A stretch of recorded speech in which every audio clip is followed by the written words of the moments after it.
Hi guys and welcome back to the Geek Street where the street speaks. My name is Sean and I have my geek buddy over here, Harwin. Say hello.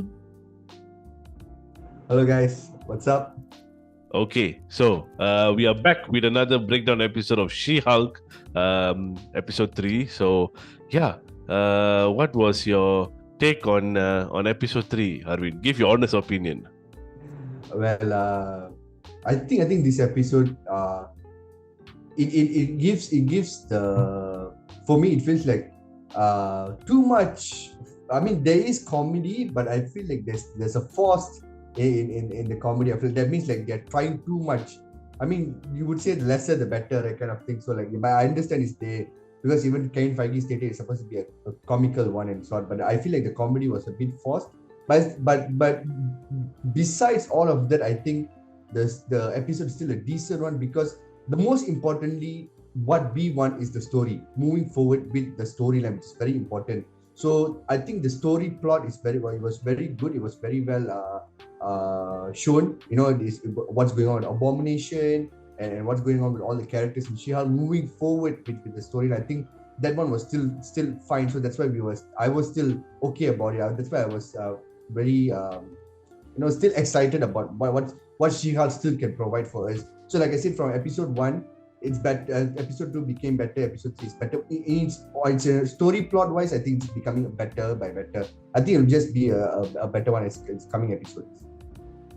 Yeah, I would agree with you. I think from episode 1 to episode 2 to episode 3, I mean, previously, I think myself and Jess also spoke about it on the previous episode that we hopefully it gets better and better and better so that, we don't feel like, because like our past experiences, when we have watched several series already, that somehow the third episode onwards it becomes a little bit dull, it becomes a bit draggy, this like what we call a filler episodes and things like that. So but so far it doesn't feel like a filler episode, although the end seems like a bit of a filler because it was quite it doesn't make sense, or there could be something behind it or it could be nothing at all.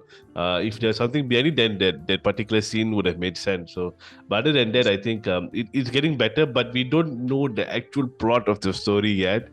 We don't know where this is going. It's only the third episode. Usually by now we'll have some inclination on what it's going to be all about. But I hope that the fourth episode becomes better. No, but that's the thing, Sean, because we most of the episode will get by episode 3 will get what's the plot like, but you must understand the fact that it's all the other episodes are only 6. We have 9 episodes for She-Hulk, so it'll take time to reach there. But like I said, I think as long as the plot and the story is moving forward, even though we don't know what is the actual like who's the protagonist and stuff, like who's the real villain and stuff going on. But I think moving forward, because we know for a fact there's a lot of other extra storylines which will merge together, which I mean in the trailer we saw Daredevil, he will have his set of storyline merging with She-Hulk, Abomination, and stuff like that, so all of this will culminate into one. So we just have to see where it goes as the plot moves. Yes, so we will be seeing Daredevil probably in episode 4. No, because they said he's not going to play just a cameo, he's going to be a character. So or he will be involved in the storyline. So hopefully we'll get to see him. Like, at least give us 5 episodes of Daredevil. Okay, at least it's a teaser to what the Daredevil series could be. Yeah, definitely. Yeah. All right. Okay, so without further ado, let's get into She-Hulk episode 3.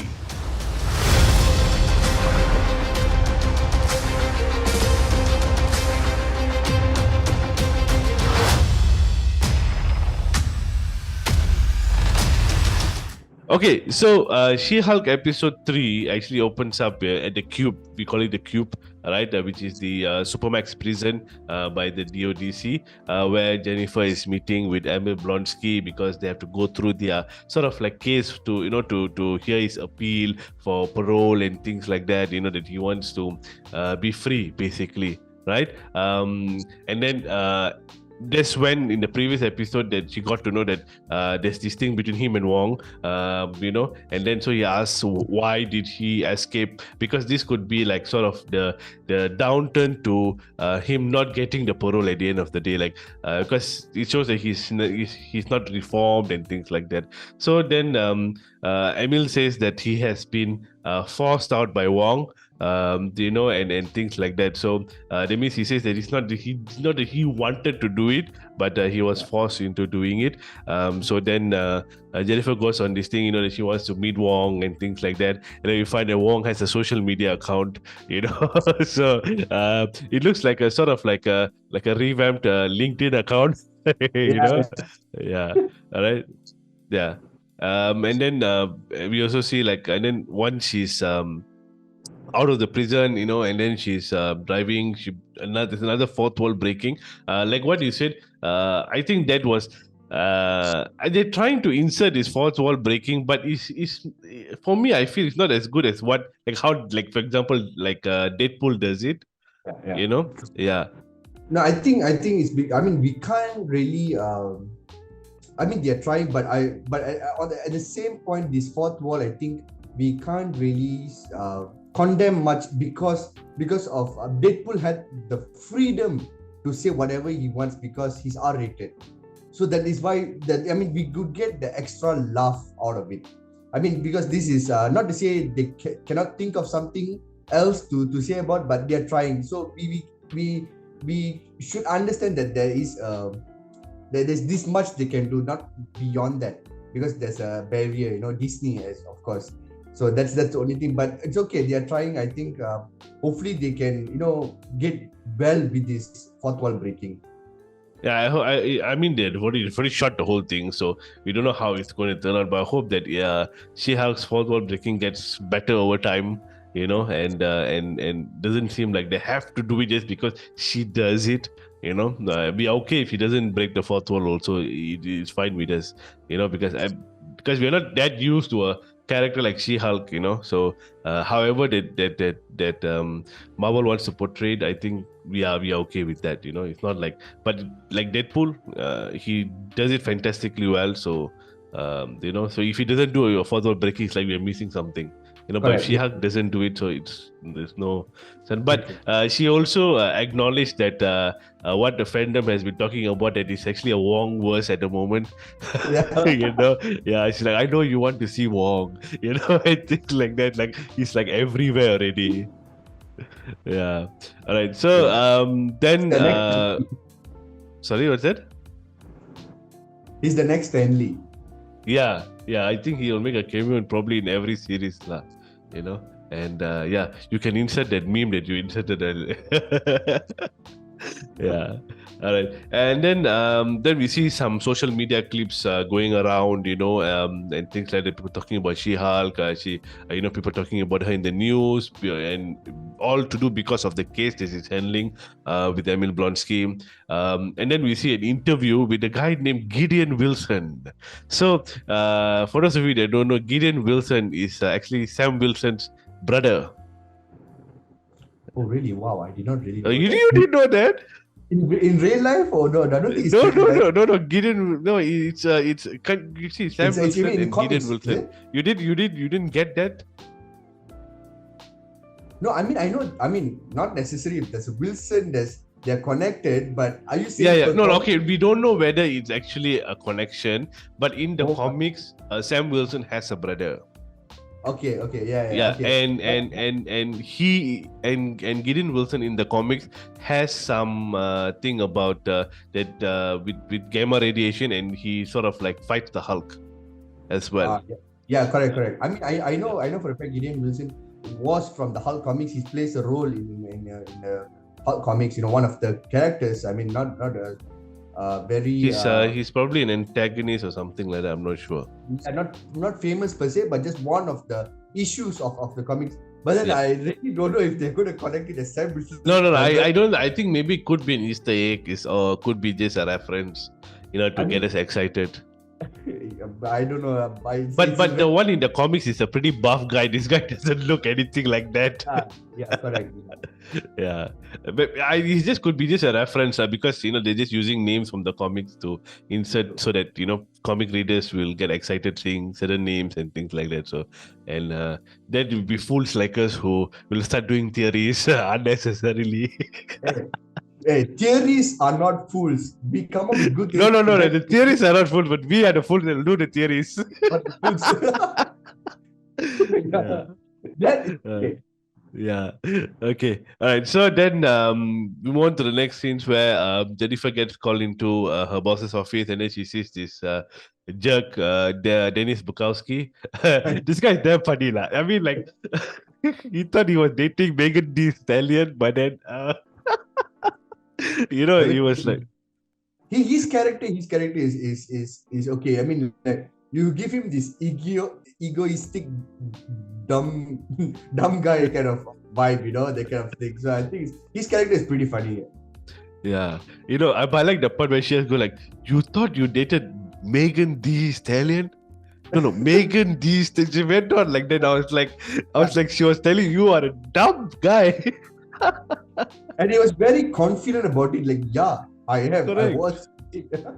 Yeah, but end up, of course, he didn't really date the actual Megan Thee Stallion, and it was actually a shape-shifting elf called Runo from New Asgard, and things like that. So yeah, so he got conned at the end of the day. So he got scammed. Yeah. All right. Then so he has his own thing going on. So we'll just revisit that later. So Wong actually appears also in Jennifer's office and explains that he was training the Abomination. So now, what is it that he's actually doing? What training? What? Okay. I mean, of course, he said like a Sorcerer Supreme needs a worthy opponent. Things like that. I'm sure that there are many, many, I would say creatures, but then many, many worthy opponents you can find, right? But why the Abomination? Is it something that we are reading too much into, or is it that it's there is something behind them? No, I think if we think too much, I think just go beyond without any answers. I think you see, we can theorize a lot of things, but when we theorize, there is certain limits to it also as well. We cannot go too much beyond it because if you want to come and say Wong, there's so many other creatures, why Abomination? That is another unnecessary story plot line. You get what I mean? So I feel like he just wanted a worthy opponent, and he felt that Abomination was someone nearby he could sense or something. Then there's then after he wound up getting Abomination. Then after, I mean, if you realize, he did say that it was for himself to become a Sorcerer Supreme. He wanted to train something KUMITE or some sort kind of martial arts. No, it's called KUMITE. KUMITE, yes, correct. Sorry, Yeah. KUMITE that perform, then he can be eligible to become a Sorcerer Supreme. Those kind of obstacles. So I think it's just part of his storyline that Abomination fits in, and we get this circle out of it. The circle where then we see Abomination later on. Just to fit in the circle kind of story. That's all. I don't think there's anything beyond that. Okay. Because what do you call I mean, like, even in for him to be Sorcerer Supreme, I mean, Doctor Strange ended up finding Dormammu, who is a super powerful being in the Dark Dimension. I think Abomination is nothing compared to who Dormammu is. So, yeah. Okay. Okay, like what do you say? I would have agreed. Maybe we're just reading too much into it. Maybe it's nothing. But somehow or other, I have this feeling there could be a plot twist somewhere with Abomination. That he's just too good to be true, lah. If you know what I mean. Yeah. It's like, oh no, I'm reformed. I want to spend my time with my soulmate. It's like, it doesn't seem like a Emil Blonsky character, lah. Yeah. No, I definitely feel. Okay, before we move on, I think this is the right time for us to talk about Abomination, his character, right? Because this like the first time after a very long time we are seeing him as a character, how he's portrayed after seeing him in Incredible Hulk. I honestly think it's something refreshing, of course. Emil Blonsky being comedic, and I think it's okay as well because the way he explains it and the way it becomes a characterization is valid because he feels like it was not all his fault. It was like kind of forced, and then he got the thing, and then he feel so bad about it. So that's why he become reformed. So when he comes reformed, he becomes this kind of character. So it's kind of acceptable. It's valid. But then as a fan, of course, we don't really like it because we know Abomination is something very fierce, right? I mean, like what they did with the face. I think his face looks much better in the Shang-Chi movie rather than this, because in this you can see still more the happy humanoid form of Emil Blonsky on the Abomination's face. Rather Shang-Chi was still okay because yes, correct, they gave the comic accurate version of Abomination with the wings, with the scaling and stuff, those kind of things. So I think it was okay. The look was okay, but I think the look currently in She-Hulk, it was a very, can see the face of Emil rather than the Abomination itself. That how the creature is, kind of thing. So that's the downside for me, I feel, and I hope they don't continue him being this happy-go-lucky, because I really feel there is someone pulling the strings for him to be like this. Maybe they want him, okay, you do this, you have to be like this, so that this is the only way to get you out. There's no any other way. Get what I mean? Yeah, I feel that's the kind of theory going on. Yeah, but we'll wait and see. We never know. In Marvel, anything is possible. So, because like I said, we haven't got to the actual plot of the story yet, so we don't know what is it all about. So yeah. Okay, so moving on, we have a QR code that is in Pugs. When he was watching this Runo, that is on YouTube and things like that. So there is a QR code down there, and it's actually a She-Hulk comic from the 1980s. So yeah, it was a very amazing thing. Okay, so we have QR codes everywhere. I think this QR code thing is becoming such a trend already. Yeah. Okay.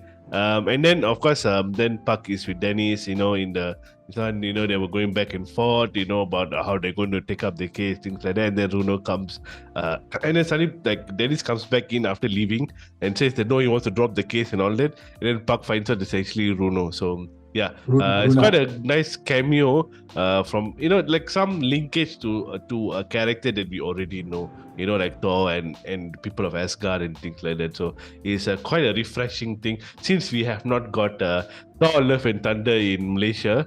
So I'm hoping that I think 8th of September, tomorrow 7th of September is. You have to announce it to all Malaysians. We are getting Thor Love and Thunder on Disney Plus on 8th of September. I hope we are getting. I hope so.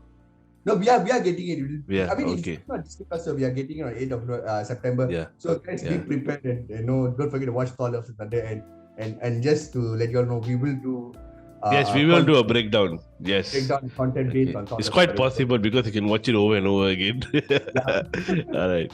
Okay. And then so we have these scenes where the parole is the sort of the piece for the parole is beginning, for Emil, and then we see 3 witnesses come forward. So there's 4 people. So the first one is a literacy program guy, and then like a sort of female counselor, and then a crying guard, a guard who is in the Supermax prison is actually so how do you say, has such an affection for Emil Blonsky. So they all show their support, that say that he's reformed, he's already changed, he's no more that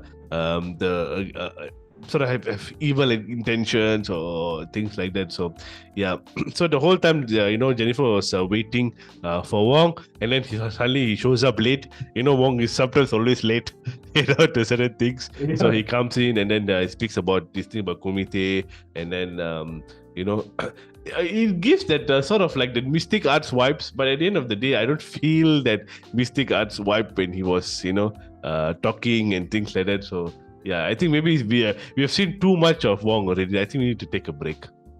No. I think more of Wong. More of Wong. All right. So he did admit what they call that he broke Emil out of Sun because of that very reason, that he needed a worthy opponent, things like that. So yeah, so the whole thing is answered already, what we saw in Shang-Chi in terms of what is Abomination doing, and what's his purpose. We spoke about many things, but we didn't expect this was the reason lah. Yeah. So yeah, it's a good thing that we that we speak about it and then go back and then we say, yeah, we got it all wrong. Yeah. And then we see the Dennis and Runo case where they are, going on things like that. So this is what the whole thing was actually very, how to say, it was just a filler thing, it didn't really make a lot of sense and things like that. But this is one part in the sort of like hearing. She says, Asgard is not a place, but it's the people. And then they said, no, Thor's speech doesn't actually work here. But actually that particular line was not said by Thor. It was actually said by no, what's the other guy's name? What's his name? Heimdall. Heimdall, yes, correct. Heimdall. What's his real life name again? Dennis Elba. Idris Elba. Elba, yeah. Yeah. Okay. So actually, it was Heimdall who actually said that. So yeah. Okay. So then there was that, and then we go back to the appeal hearing for Emil, and then he wanted to show them that even though he becomes the Abomination, he has control over his powers.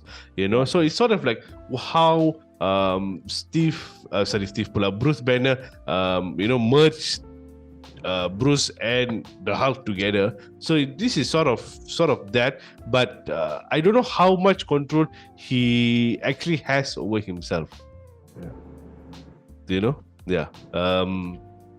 But then again, then after he came back, and he came back to his own self and all that. So in the end, he gets his parole, so he's free. Right, so now we have sort of like a super villain, but of course he will have that. I think the same sort of like a ankle device that Ant-Man had in Ant-Man 2.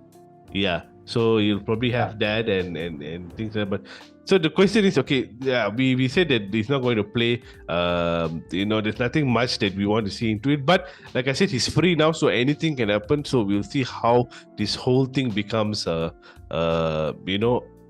like how this progress. Because for me, I feel that would not bring back a character like Abomination and not do something with him. I think there's more into it for Abomination. I think definitely it's a lead up to something. And I think, but talking about Abomination being one of the main, he's like one of the main carrying the story for Fischel, maybe not. I don't think so. I think it's just part of the story of him getting out of it. And of course, he will be in a few more episodes to come, definitely, of course. But I don't think he will be the one to be carrying the story forward. I think there's another antagonist, or there's another bigger storyline to move forward. Other characters pop out. I think as the ending of the episode, it shows. Yeah. We will get it. Just hold your horses first. Okay. So then Shiak, does a TV interview. People asking her, why would you want to release a villain like Emil Blonsky, things like that, so she had to do her interview rounds and all that. Then when she's going back home, she actually gets jumped by some robbers. So this is what we see in the trailer, where they have these few guys who has this sort of like colorful weapons, and things like that. So apparently they actually stole it from some contractors that are from New Asgard. So these are like probably Asgardian sort of like weapons, but they probably don't know how to use it. So they end up making a fool of themselves. So yeah, and then they said they have a boss. So who's their boss? Okay, go with your theories, Arvind. Okay, I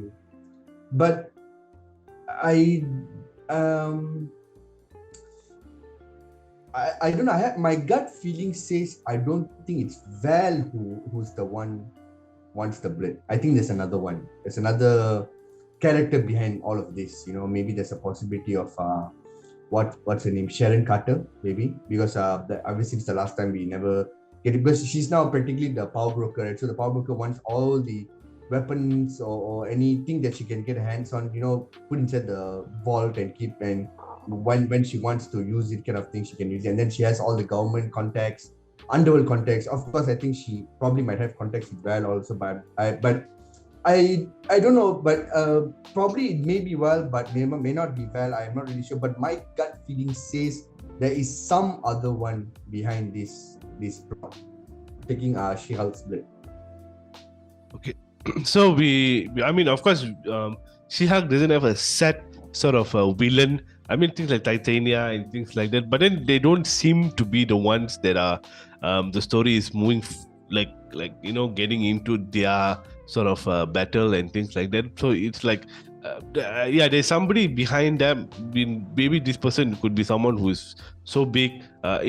Maybe there's some connection with Kingpin. Maybe because Kingpin likes to collect things, and all that. So maybe, and that's the reason why Daredevil's involved, or something of that sort. So it's like the possibility is endless on who is the villain for this particular series. So we have yet to see. But I think sooner or later, maybe by episode 4, I mean the next episode, surely they will already probably just either they'll name drop or they will show who is it lah. Yeah, correct. I think it's going to be a name drop because they have after that another 5 more episodes to go, kind of thing. Yeah. So probably a name drop. Good. So and then we get a mid-credit scene. Probably we don't want to talk about it. Okay, so you guys can go and watch it. I mean, I think yesterday even we were talking about it. The thing is, of course, it feels forced on the comedic level. Yeah, it feels forced, and there's certain debates going around. Is it necessary or whatever? But then there's this one particular meme, and it's a bit debatable. Is the fact that I think we all can agree the fact that Marvel's VFX has been a bit downgraded. Their level has gone downgraded, right? And if they are willing to pay cameos, unnecessary cameos. Like Megan Thee Stallion. I mean, if they need cameos like within the MCU characters per se, go ahead, go for it. Because if it involves within the plot line of the story, if it's important, go for it. But if you feel like you're paying a certain amount for unnecessary cameos and you could not afford to upgrade more on your VFX thing, then I suggest they really should think what is really necessary, because it even had a meme. They compared She-Hulk's VFX to Ang Lee's Hulk version of the VFX. Like his one is much more cooler than this. Like much more realistic kind of thing, at least I would say. But if they brush up a bit, I think they would do. But there's no complaints about storyline, plot, whatsoever, because it's moving forward. But certain things, comedic level, maybe a bit more. Yeah, but I also think maybe certain cameos they put in because they want to pull in a younger crowd, and I mean, like people like us who are watching, we already like either early 30s or late 20s, So they probably want to have a younger fan base, because if you are looking forward to the future, maybe 20-30 years from now, you need to pull in some younger fan base. So maybe they sort of skimmed over some VFX things so that they could think long term lah. Yeah, I mean, you're not wrong, but because at the end of the day, we also should adapt to real world currently what's going on. Yeah. Of course, there's not wrong, but certain things only, that's all. I mean, if you want to say that, of course, Miss Marvel, I think within the 4 hours at least, I think, of course, more 4 hours were not a really big a fan of how they pulled it off, but I think it's okay because they were going with real world how the character is. They're going for how the characterization is. So it's like that, that kind of thing. So we have to we need to adapt to those situations and deal, right? So I think that's okay. Yeah, totally agree. So any last words before we end today's breakdown?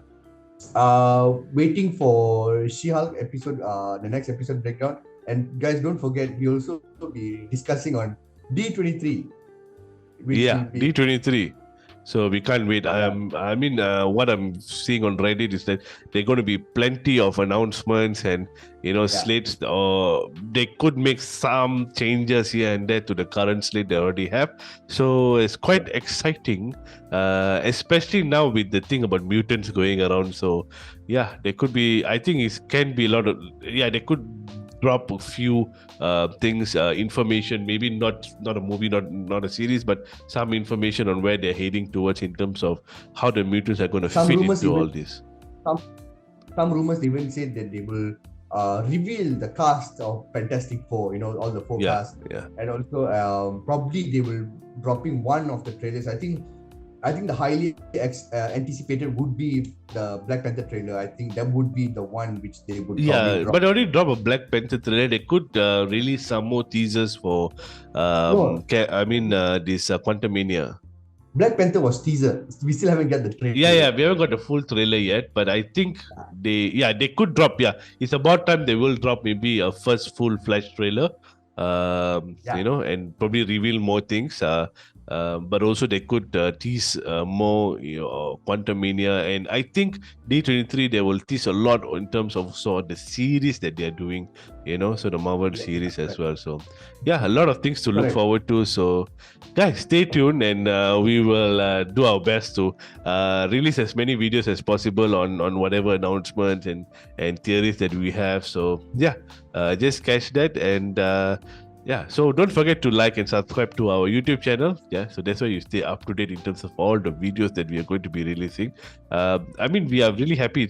Things are back to almost normal, where I can see that that they've already planned and things like that. So there's a lot of content coming your way.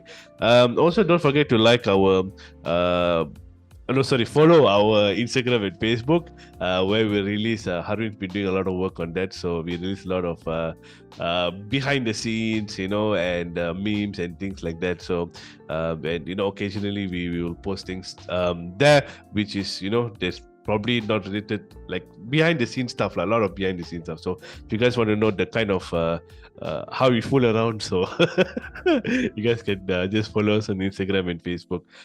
Also, please join our Geek Street community. It's growing, and we have a bunch of people who are pretty excited for whatever that Marvel is up to, and so get in the conversation. So the link is in the description below. So click on the link and come and join us and talk with us.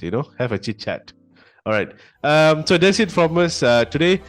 This is the Geek Street, and the street has spoken. Bye bye. Ciao, guys. Ciao.